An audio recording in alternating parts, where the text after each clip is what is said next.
आप यहां बैठे हैं, आप कुर्सी से उठते नहीं हैं, आप सीधे बैठे रहते हैं और 11 घंटे हो रहे हैं, 11:30 घंटे हो रहे हैं,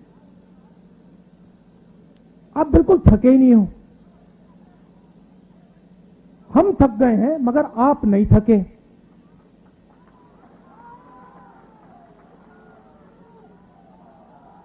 ये उन्होंने पूछा आपका सीक्रेट क्या है। मैंने सोचा और मैंने कहा कि इनको सच्ची बात नहीं कहता हूं,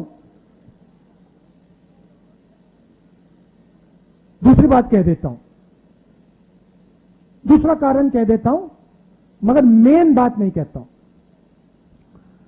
मैंने कहा कि मैं विपासना करता हूं, उसमें बैठना पड़ता है, तो आदत लग गई है, मुझे कोई प्रॉब्लम नहीं, 6, 7, 8, 10 घंटे बैठा दो, मुझे कोई फर्क नहीं पड़ता। तो फिर उन्होंने मुझे पूछा, विपासना के बारे में पूछा, मगर तो सच बात तो मैंने उनको नहीं बताई। आप जानते हो सच बात क्या है? सच बात यह है कि उस कमरे में राहुल गांधी अकेला नहीं बैठा था। उस कमरे में राहुल गांधी के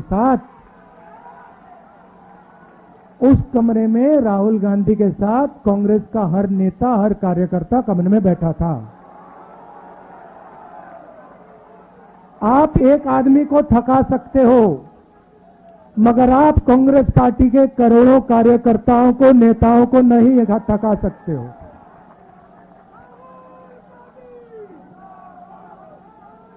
और सिर्फ कांग्रेस पार्टी के नेता, कार्यकर्ता उस कमरे में नहीं थे। उस कमरे में इस सरकार के खिलाफ जो भी बिना डरे लड़ता है, वो बैठा था। ठीक है, उन व्यक्तियों को स्पेशल इनविटेशन ईडी ने नहीं दिया, मगर उस कमरे के अंदर जो भी हिंदुस्तान के लोकतंत्र के लिए लड़ रहे हैं, वो सब के सब मेरे साथ बैठे हुए थे। तो थकूंगा कैसे? अच्छा, फिर 3, 4, 5 दिन हुए, आखिरी दिन कहते, राहुल जी आपने इतनी पेशेंटली सवाल के जवाब दिए, हर सवाल को आपने सुना, आपने जवाब दिया, फिर आपने चेक किया, तो इतनी पेशेंस आप में से आपको कहां से मिल गई? मैंने कहा भैया ये तो मैं आपको नहीं बता सकता। वो पहले आपने थकान की बात पूछी, मैंने विपासना बोल दिया, मैं पेशेंस का नहीं कह सकता आपको। आप जानते हो पेशेंस कहां से आई? कह देना था कांग्रेस पार्टी में 2004 से काम कर रहा हूं। पेशेंस नहीं आएगी तो क्या आएगी?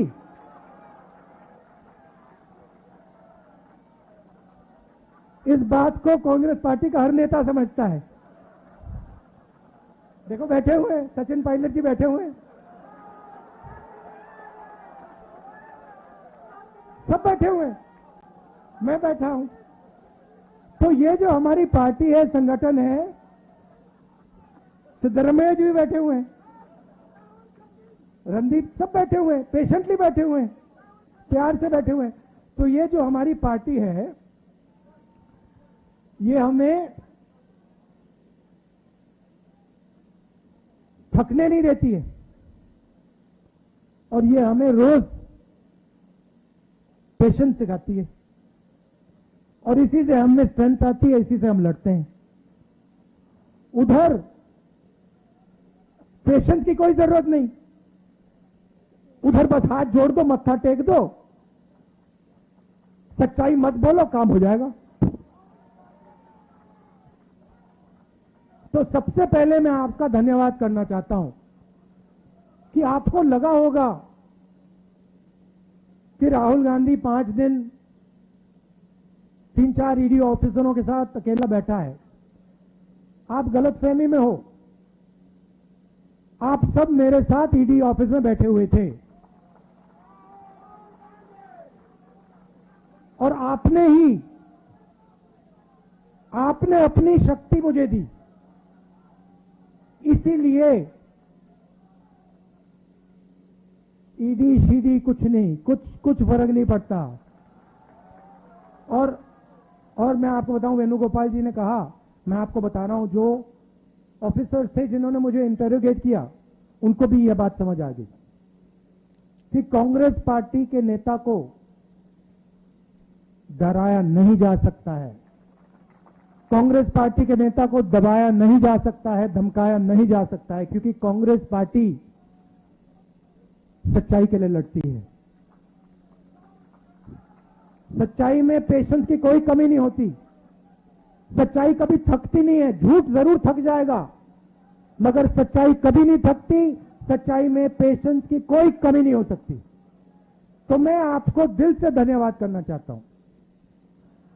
मगर मेरा जो मामला है, ये छोटा सा मामला है। मैं आपको बताऊं तो ये जरूरी भी नहीं है।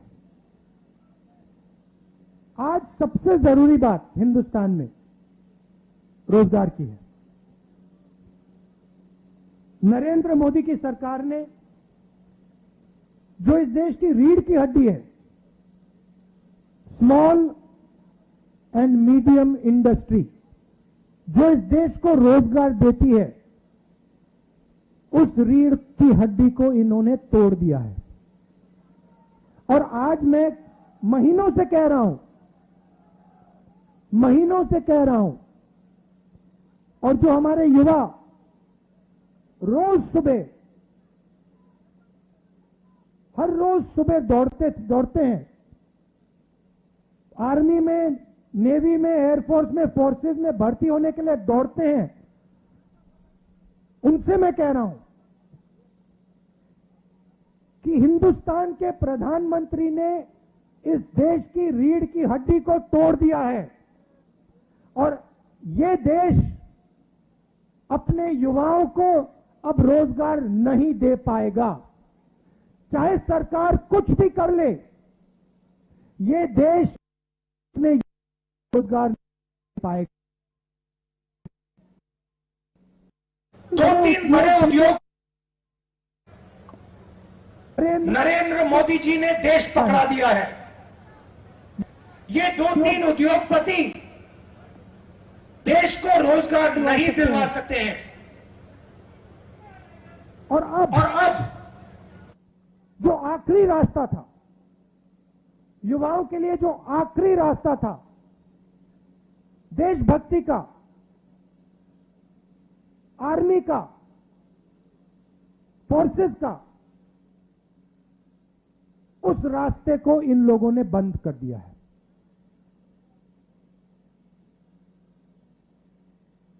वन रैंक वन पेंशन की बात करते थे,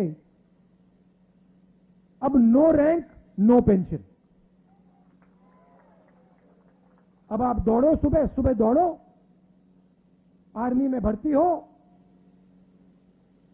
और फिर घर जाओ। और याद रखना, जब आप घर जाओगे, मैं गारंटी करके कह रहा हूं, जब आप घर जाओगे, आर्मी के बाद घर जाओगे, आपको कोई रोजगार नहीं मिलने वाला है। कोई रोजगार नहीं मिलने वाला है। दूसरी तरफ आज चाइना की सेना हिंदुस्तान की धरती में बैठी हुई है। 1000 स्क्वायर किलोमीटर से ज्यादा जमीन चाइना की सेना ने हमसे छीनी है। यह सच्चाई है, इस बात को हिंदुस्तान की सरकार ने एक्सेप्ट किया है। सेना को मजबूत करना चाहिए और सरकार सेना को कमजोर कर रही है। और इसका नतीजा आएगा। जब युद्ध होगा तब इसका नतीजा आएगा।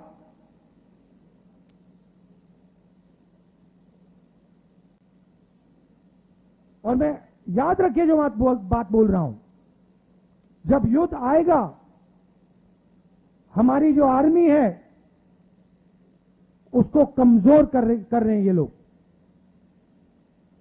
देश का नुकसान होगा और ये लोग अपने आप को नेशनलिस्ट कहते हैं। तो ईडी का मामला छोटा सा मामला है, उसको छोड़िए। सबसे जरूरी मामला, सबसे जरूरी बात, ये जो हमारे युवा हैं जो हर रोज, ये देशभक्ति का एक चिन्ह है, हर प्रदेश में ये सुबह 4 बजे दौड़ते हैं। इनके भविष्य की रक्षा करना हमारा काम है, हमारा फर्ज, ये हमें करना है। और हमने कहा है, देखिए किसानों के बारे में मैंने कहा था मोदी जी को ये बिल वापस लेने पड़ेंगे, कहा था ना मैंने, लिया ना वापस। अब कांग्रेस पार्टी कह रही है नरेंद्र मोदी जी को ये जो नया अग्निपथ का स्कीम है इसको वापस लेना पड़ेगा। और हिंदुस्तान का हर युवा हमारे साथ इस काम में खड़ा मिलेगा, क्योंकि हिंदुस्तान का युवा जानता है कि सच्ची देशभक्ति सेना को मजबूत करने की होती है, सेना को कमजोर करने की नहीं होती है। आपने मुझे इतनी शक्ति दी, मैंने बोला आपको कि पिछले 5 दिन आप सब मेरे साथ ईडी में बैठे थे, सबके सब, हर एक कार्यकर्ता, हर एक नेता, सबके साथ आप मेरे साथ बैठे हुए थे। आपने मेरी मदद की, आपने मुझे अपना प्यार दिया, इसके लिए मैं आपको दिल से धन्यवाद करना चाहता हूं। और एक साथ मिलकर ये जो नया धोखा किया है नरेंद्र मोदी जी ने सेना के साथ, देश के साथ, इसको हम रद्द करवाएंगे। आप सबका फिर से बहुत बहुत धन्यवाद। नमस्कार। अब मैं विनती करूंगा भाई अनिल चौधरी जी को कि आपका धन्यवाद करें। मैं आप सबको कहता हूं कि राष्ट्रगीत होगा, राष्ट्रगान होगा, तब तक अपनी जगह हम नहीं छोड़ेंगे। राष्ट्रगान होना है, कोई अपनी जगह तब तक नहीं छोड़ेगा। और यहां से हिंदी और इंग्लिश में आपको नोट मिलेगा, वो आपको लेके पढ़ना और जाना है। सुनते हैं हर चीज मिल जाती है दुआ से, सुनते हैं हर चीज मिल जाती है दुआ से, देखेंगे एक रोज मांग के राहुल गांधी आपको भी भगवान और खुदा से। यहां से हम शांतिपूर्ण जाएंगे। हम यहां से जाते वक्त कोई प्रॉब्लम खड़ा नहीं किया, हम आज तक नहीं करना चाहते हैं, ना किया है। यहां से हम शांतिपूर्ण जाएंगे। भाई अनिल चौधरी जी। आदरणीय हम सबके प्रिय नेता, युवाओं की पहचान, कांग्रेस की पहचान, विपक्ष की पहचान आदरणीय राहुल गांधी जी। हर वर्ष रक्षाबंधन पे भाई की कलाई पे अपना प्यार, अपना आशीर्वाद की शपथ के साथ राखी बांधने वाली बहन, जो लगातार निरंतर उनकी परछाई बन के साथ खड़ी रही, आदरणीय प्रियंका गांधी जी। मंच पर उपस्थित कांग्रेस परिवार के वरिष्ठ नेतागण, मुख्यमंत्रीगण, दूर दूर से आए तमाम सांसद, विधायकगण, युवा शक्ति, साथियों, मैं आप सभी का आभार व्यक्त करता हूं इस आंदोलन में, सत्याग्रह में, न केवल कांग्रेस का बल्कि राहुल जी की आवाज को अपना साथ देने के लिए। मैं राहुल जी का भी भाषण सुन रहा था, राहुल जी ने जो बात कही, एक एक शब्द हमें ऊर्जा देता है। मैं एक अनुमति चाहता हूं, एक अपना अनुभव शेयर करना चाहता हूं यूथ कांग्रेस के समय से। राहुल जी हमेशा हमारी नेशनल एग्जीक्यूटिव में आते थे, कहते थे, याद होगा साथियों, आरटीआई के एक विषय पर हम लोग चिंता जाहिर करते थे। राहुल जी कहते थे यदि हम सत्य है, सही है, तो हमें आरटीआई से डरना क्यों? और वो शब्द मेरे कान में आज भी गूंजते हैं। और यही मैं कहना चाहता हूं कि राहुल गांधी सत्य है, सच है, और राहुल गांधी यदि सच है तो उसको डरने की आवश्यकता नहीं है। ये नारा ये मेरे लिए ऊर्जा प्रदान करता है। मैं अंत में 2 लाइन सिर्फ आदरणीय राहुल जी के सम्मान में कहना चाहता हूं। साथियों, संघर्ष की रात जितनी ज्यादा अंधेरी होती है, सफलता का सूरज उतना ही तेज चमकता है। आप सभी यहां पहुंचे, ये लड़ाई आगे भी जारी रहेगी। आपने मुझे मौका दिया। तमाम कार्यकर्ता जिनको चोट पहुंची है, ये चोट हमारे लिए कुछ नहीं है। राहुल जी ने एक बात कही कि ईडी में हमारे साथ वो बैठे थे, तो मैं कहना चाहता हूं राहुल जी, आप भी हमारे साथ सड़कों पे संघर्ष। नेता बाहर से आए हैं, सुन लीजिए आपके लिए है। जो भी नेता और विधायक बाहर से आए हैं वो अपने प्रभारी का संपर्क करें। शाम को राहुल गांधी जी स्टेट वाइज उनसे मिलेंगे, तो आपके प्रभारी को आप मिल लीजिएगा। आपका मिलने का उसके साथ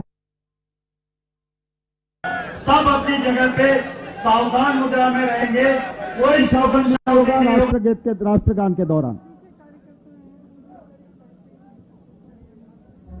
यूपी से जो कार्यकर्ता आए हैं वो अपने प्रभारी जी के साथ शाम को बात करेंगे। उनको भी राहुल गांधी जी को मिलने वाले हैं, जो यूपी से कार्यकर्ता है उनको भी। और हर स्टेट के प्रभारी से आप कांटेक्ट कर लीजिएगा। शाम का टाइम वो बता देंगे आपको। राष्ट्रगान होगा। परेड सावधान। भारत भाग्य विधाता, पंजाब सिंध गुजरात मराठा, द्राविड उत्कल बंगा, विंध्य हिमाचल यमुना गंगा, उच्चल जगति तरंगा, तव शुभ नामे जागे, तव शुभ आशीष मांगे।